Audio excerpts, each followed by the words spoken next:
I am one of those people. I realize, like, even when I didn't know the term atheist, like I was just out of kindergarten. Even back in, like, I was never religious, so things like religious ceremonies, just doing the pranam, and like whenever I encounter a shrine that my parents asked me to do and everything, those were all bothersome to me as a kid. Like as a kid, I was like, I don't want to do this. It doesn't make any sense. uh, and but they always try to force me into doing that, and I never liked those were all bothersome to me.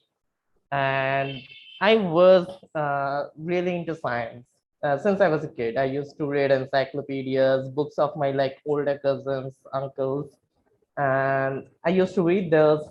And in like elementary school, I was like, yeah, scientific, like whatever I'm reading in school, in the several books I'm reading, the several encyclopedias and everything, this is how the world works. And then I began questioning like Hinduism. Like I've been seeing, like, even though I didn't hear that many stories about Hinduism except for the basic ones, like the most popular part of Ramayana, the most popular part of Mahabharata, like some of these stories I heard them from like relatives, and I was like, okay, these are just stories. Like I just used to watch them as stories, like I used to watch Harry Potter or Spider-Man or anything like that. And but then I saw like people like my parents and just relatives in general, they were really excited that I liked these stories. Like I like to watch these stories.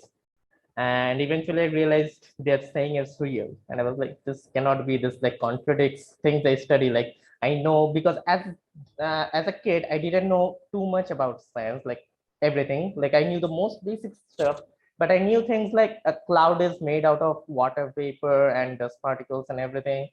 And I was like, you cannot have a lotus bloom on a cloud, that's not possible. But we see here Brahma is sitting on a lotus on a cloud. A person cannot have four heads, that's biologically not possible with this body. Humans cannot breathe underwater, yet we see Vishnu underwater. And I was like, adults follow these religions which don't make any sense to me. And these were the things, like they forced kids to do things. These were mostly the things that made me like that. And then I eventually started believing, okay, maybe adults are not that stupid. Maybe they just want to control kids. They just want to control us. So they tell us these stories. I realized Santa Claus isn't real at a very young age. And I was like, this is bullshit. And the same thing happened with gods. I was like, yeah, probably adults just like do this make believe and they want to control us. So they are probably not this stupid to believe this, but yeah, I caught them. I'm not stupid enough to believe this either. And eventually I realized, like as I grew up, like no, most adults actually do believe this. And I was the only one I knew who didn't believe it. And I think, I don't remember exactly when, it was like fifth or sixth grade for me. One of my relatives called me Nasty.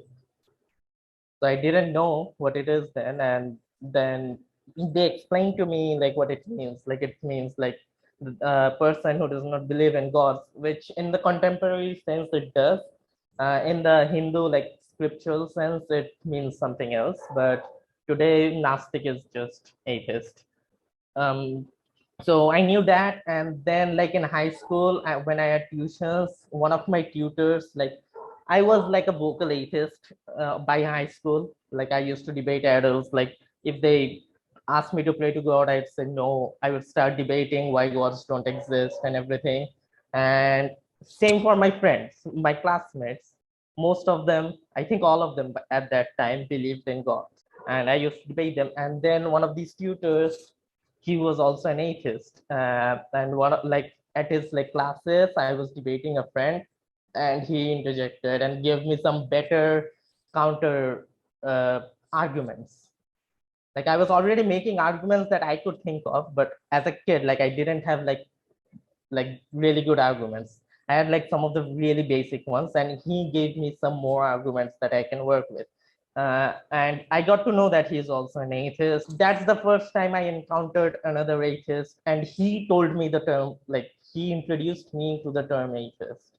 So that's when I started calling myself an atheist. And since then, I like, even then, back then, I didn't have internet connection. So I didn't know a lot of atheists. I just knew, okay, there are some people like us. But then when I got the internet, I got like to atheist forums on Facebook and everything, and met atheists. Like now I know atheists across the world. But that's basically my journey to atheism.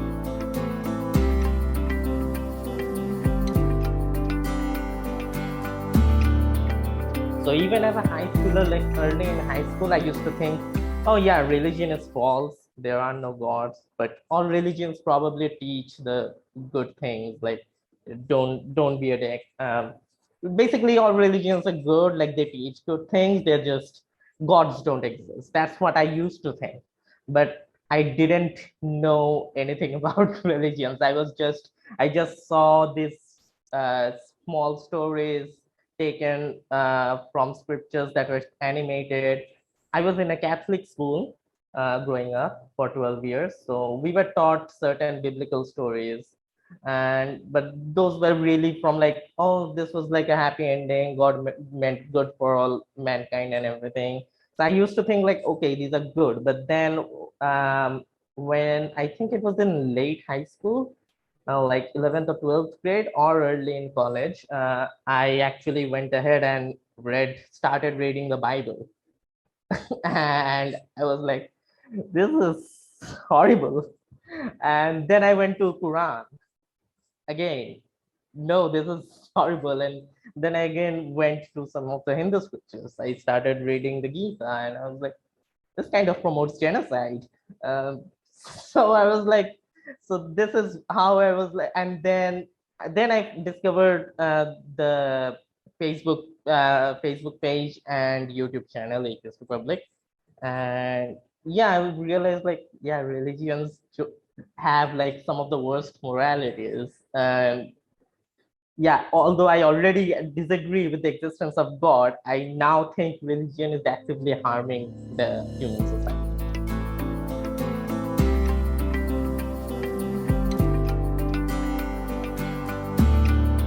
Yeah, I think it's difficult to be queer in general, whether or not you're an atheist, especially in India, where there are multiple difficulties which I have faced. Um, but yeah, even in the atheist communities around the world, gay people are slightly more accepted than trans people. In India, a lot of atheists, like most atheists I know in India, are accepting. There are some who are not, but for trans people, it's extremely complicated because all over the world, trans people are less accepted, even in atheist communities. Because atheists, there are certain atheists who are like very like they act like they're all everything with science and everything, and they always bring up like, oh, the scientific definitions of gender don't agree with transgender. I'm like, that's like really old science. Science has changed. Like that's the thing about science. It's not religion. It improves on better when it finds better things, so it improves. So what you're talking about is really old and really basic. Like these are taught to kids because they cannot understand everything. And like these are really old. Nowadays we know much more. So there have been atheists who don't agree with like trans people, who don't agree with the existence of trans people. So yes, that is mainly online. I'm talking about the global community. Offline, I would say I think all of my atheist friends are supportive. Like in real life, all of my atheist friends are supportive, but online, like since I'm connected to a global community, there have been atheists who have not been supportive about my queer identity.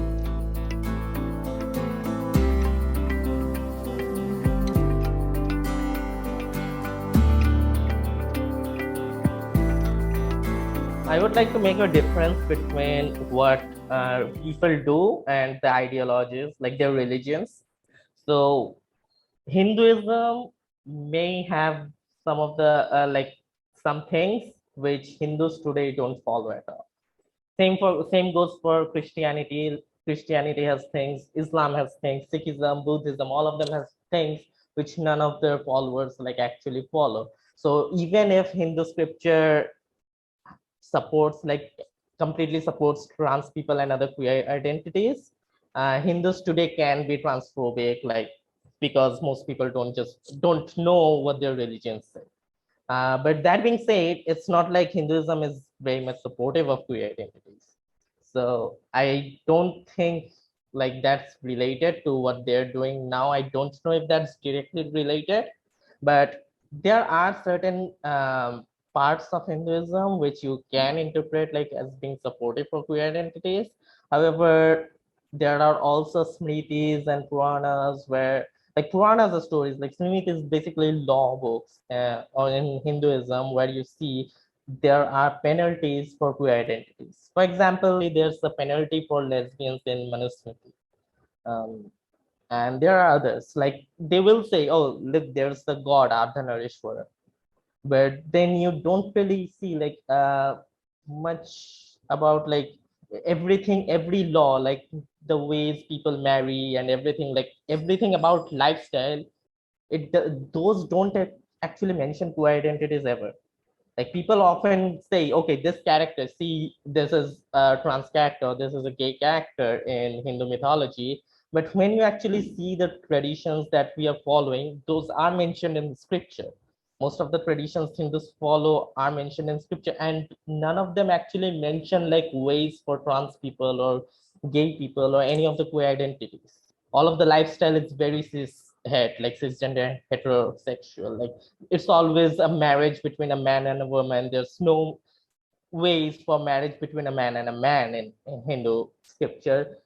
Same thing for like trans people as well. I might be wrong about this one thing, but as far as I remember correctly, even like in the Kama Sutra and like Kama Sutra is, I don't consider it as a religious text, but it was written around the same time, so it has like uh, idea about the society and everything. But reading text, I realized that yeah, trans people, they have been like recognized. People knew, okay, these people exist, but they were not really welcome into the society. It's not like, oh yeah, it's like my child is transgender, yeah, that's fine, we don't care. That has not been a case, like that has never been there. It's like, okay, this section of people exists and that's all. Okay, see, Hinduism accepts like your queer identities and everything. These people do say that, like they just keep saying that, but it's not like they are themselves doing anything to make us feel accepted.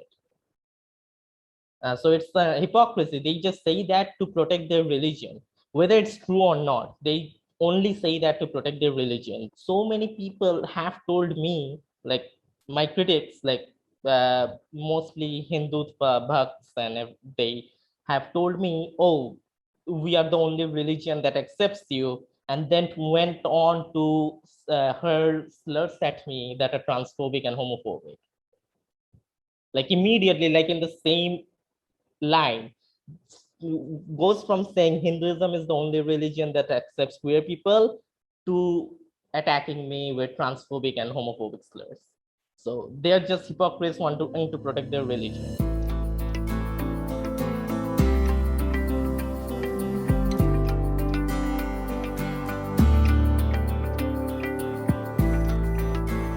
Basically, what the section 377 of the Indian Penal Code states is it criminalizes unnatural sexual intercourse.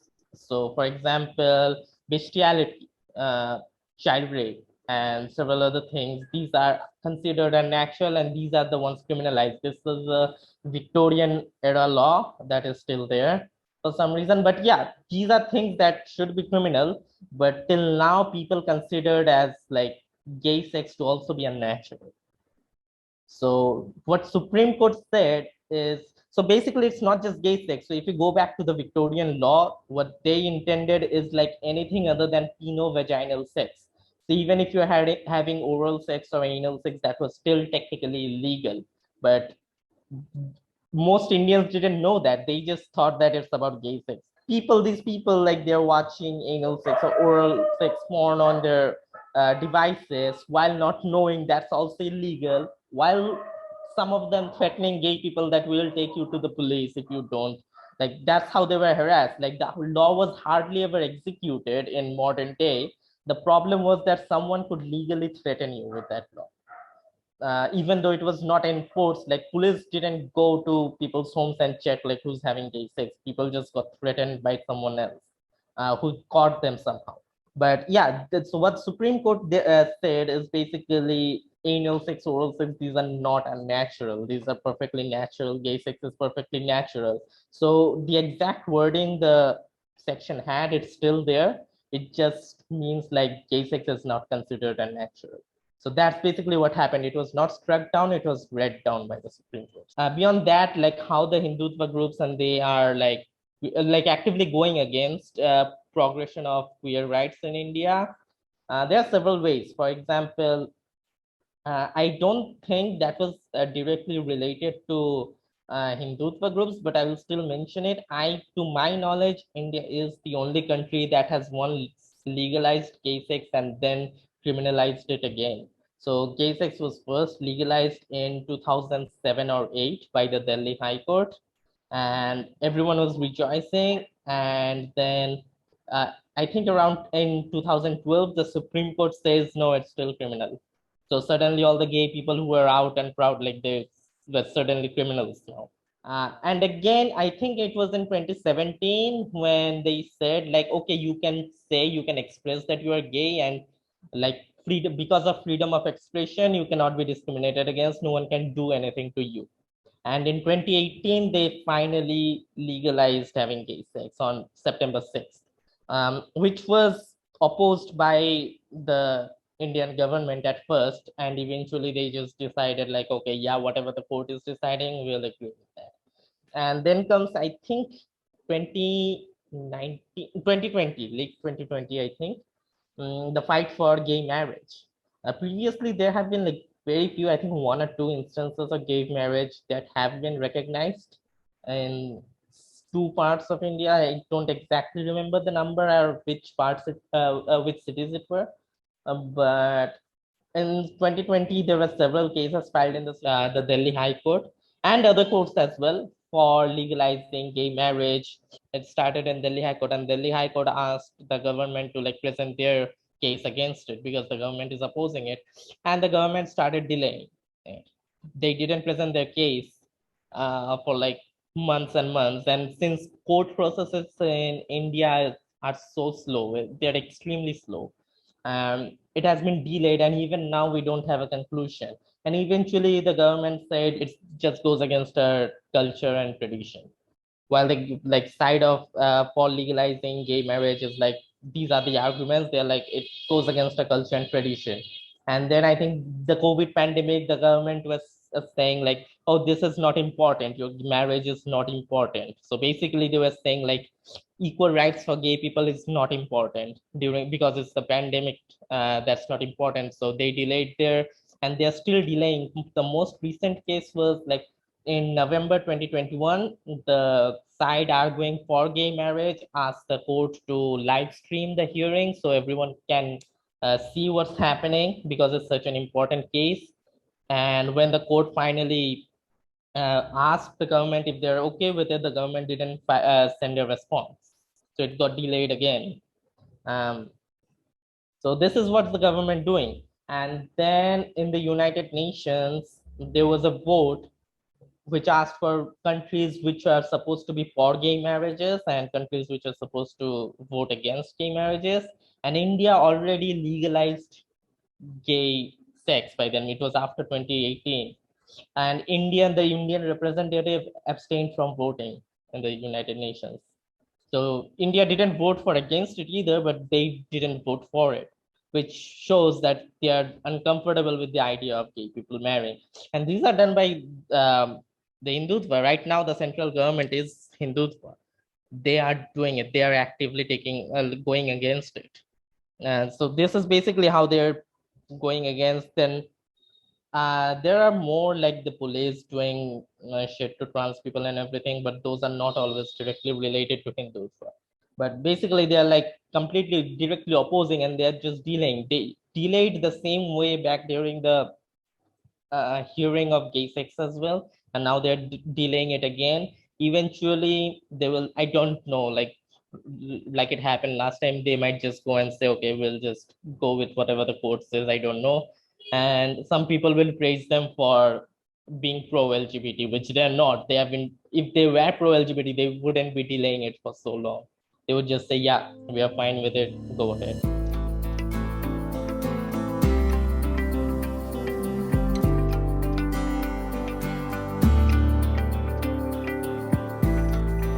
That's not the only contradiction in religion. There's so many other things. Like, for example, Christianity in history, like Christians have treated black people in such horrible ways. Yet, the black population in US is one of the most religious population. I think, like they're very religious. This is like true. I think all around the world, Dalit Hindus were like extremely religious, even though Hinduism is so casteist. And in every religion, women are there are so many women so religious. So that's one thing. Um, I think I am not sure. I don't have studies to back up whatever I'm saying right now, but it could be because of oppression. Like these people, this community has been oppressed by this religion, and they have been throughout generations brainwashed into thinking like the religion is true.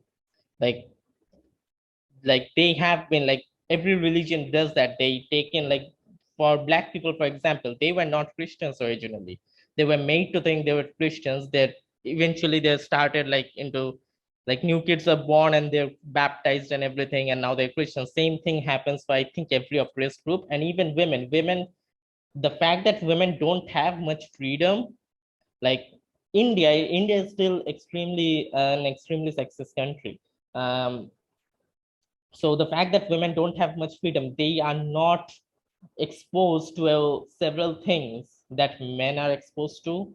I think that like this is what I think. Again, I don't have any studies to back this up. So they just stay in a bubble of like this overprotectiveness, first from their parents, then if they're married off from their husbands. They're just in this protective bubble that doesn't allow them to get exposed to several ideas, and they don't have much to do except for having manual labor for the family. That's mostly what women do in India, and all they have is religion. So, and whereas men go around like everywhere, they're exposed to ideas, and they're just more free. So they also have this freedom to just not be religious. Basically, they have more freedom to get exposed to ideas and eventually decide for themselves and just leave it at that, like leave religion. Whereas women, they are often made to think about their family, their like whatever, like their parents or their husband's family, and so they don't always have the freedom. Even if they're atheists, even if they doubt it, they don't have that freedom to express it or think about it much.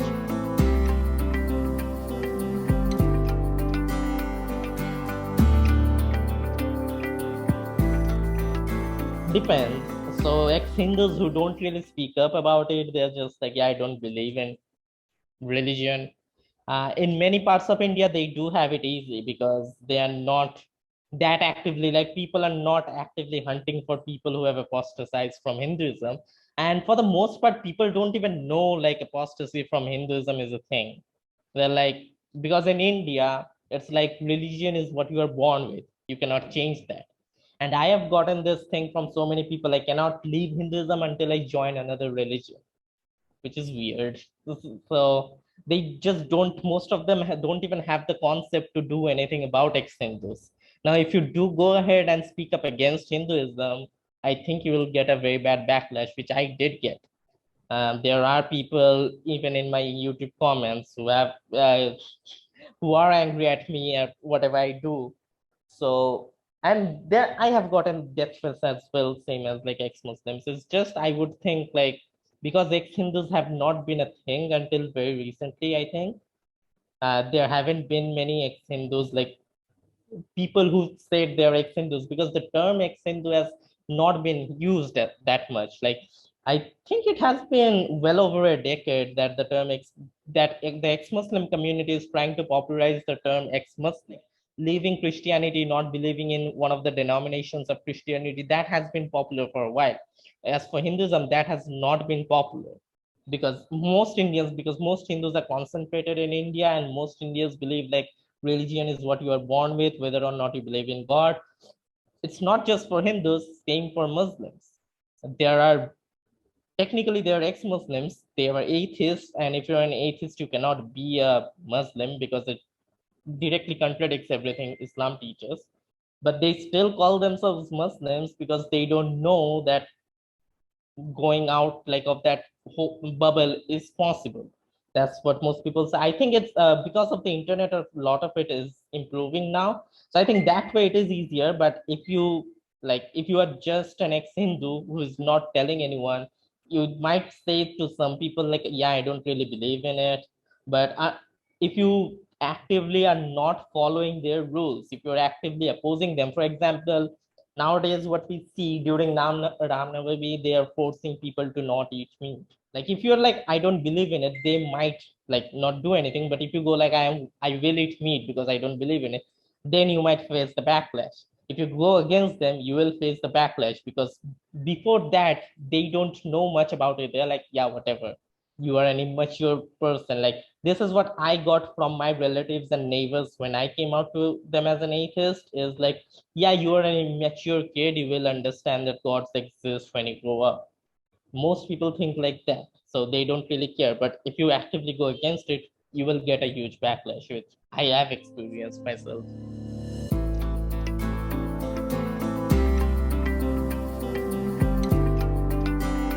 Nowadays, this movement of Hinduism is actually a foreign term. The actual term is Sanatan Dharma, which is not true.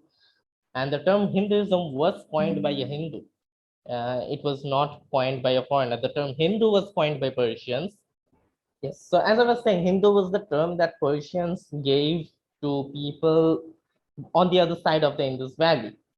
It didn't mean the entire subcontinent because what they meant is beyond the Indus Valley. Now, it doesn't define like how much you go after beyond. So I think the best would be from like scriptures, the geographical location of the Aryabharta, land of Aryans in the subcontinent, to see the history of how it extended. So back when I think the Hindu term was coined, I think the Aryabharta was mostly concentrated into the northwestern part of the continent, which is like modern day Pakistan, the states of Punjab, Rajasthan, those parts, if I'm correct. So those were the parts that were like those people were known as Hindus to the Aryans. It was not the entire subcontinent, which many people believe like the entire subcontinent has been Hindu because they said it like that. But the term Hinduism was coined by a Hindu during the colonial era to identify people with the similar cultural backgrounds and everything. They could be a bit different. So nowadays, people say Hinduism is an umbrella term, which I agree to an extent. I would define Hinduism as a set of cultural and religious beliefs that directly adhere to the Vedas and the practices of the Vedic age.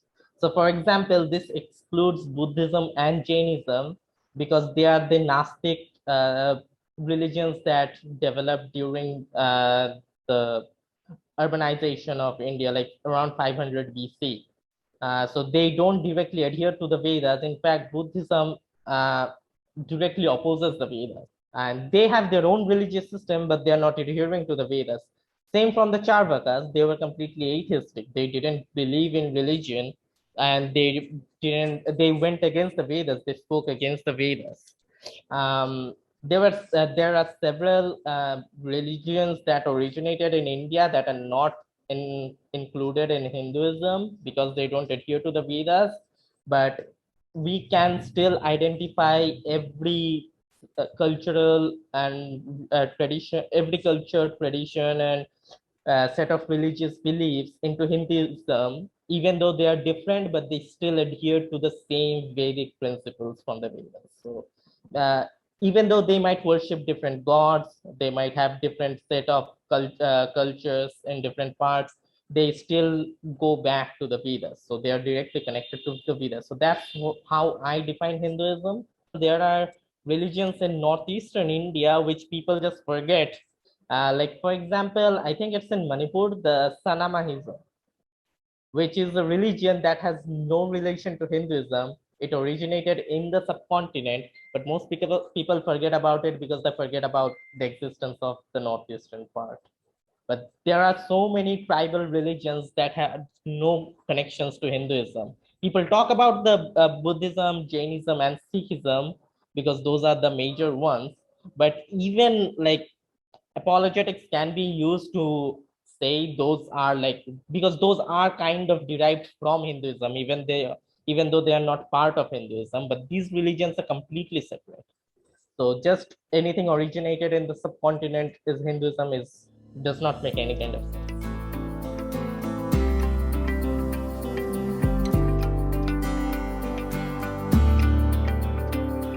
Yeah, I think it's very much needed that most rationalists speak out, considering the state India is going in since 2014, especially.